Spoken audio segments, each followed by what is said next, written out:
Hello, everybody. Hey, it's Ken Faulkner, and doing another one of these shorter videos, pulling out some old stuff from the collection. A lot of these things that I bought before I started the channel, and I tend to just kind of show stuff as I buy them and add them to the collection. I may have pulled this out for a comparison video or a video about big knives because this is another big knife, and I do tend to like bigger knives, so. We're back to the old ruler here, going to about 9.5 inches. Quite a large knife, and the blade is a good 4 inches long, with about 3 3/4 on the blade edge. The brand is Maserin, and it's not something I'm super familiar with. Um, I actually saw them at Blade Show. I was surprised that they're still around. I mean, I guess they're an Italian. I know they are an Italian knife. Kind of cool logo. That skull with the wings and the sword going through it. Yeah, definitely Italian knife. The material on this guy is D2, D2, but it hasn't had any problems with getting spots, little rust spots or anything like that. It's got a nice stone wash on the blade. Kind of see it there. Very cool fuller. I mean, really some nice little details on this knife.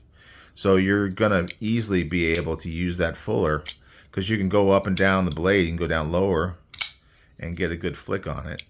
It's a big blade, so you really got to get some effort into it. But if you drop down lower on the fuller, you can get a little bit more leverage on it, and you can really get it to snap out.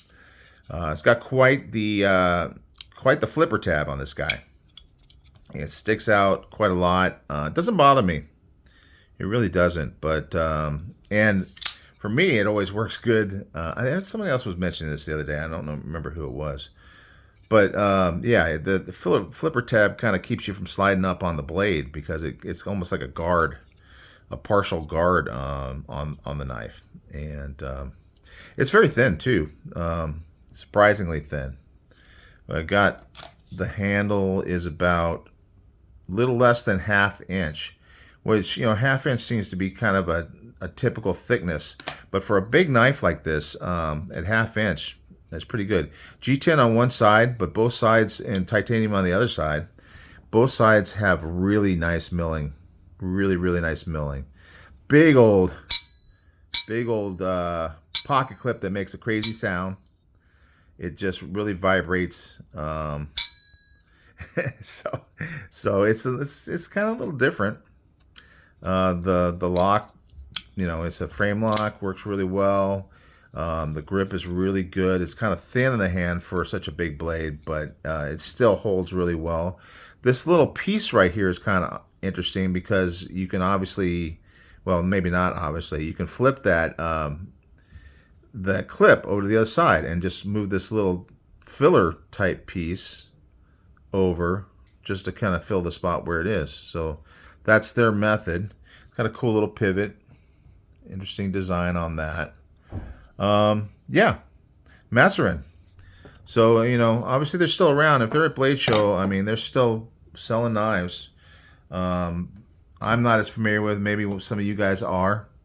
But yeah, I bought this one in Arizona. I was down there one time when I was visiting some family, and they got a nice shop over there I was able to buy this from. So it was good to actually go in. The guys recommended it to me.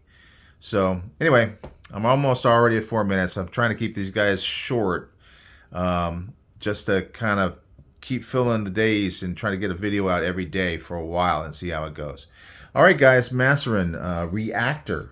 I may not have mentioned that. The Reactor is the name of the knife. Whether you can get it or not, it's been years since I bought this, so I don't know. But that's what's going on with these little short videos, just kind of going back into the time capsule, back into the past. All right, guys, I will cut it now, and we'll see you on the next one.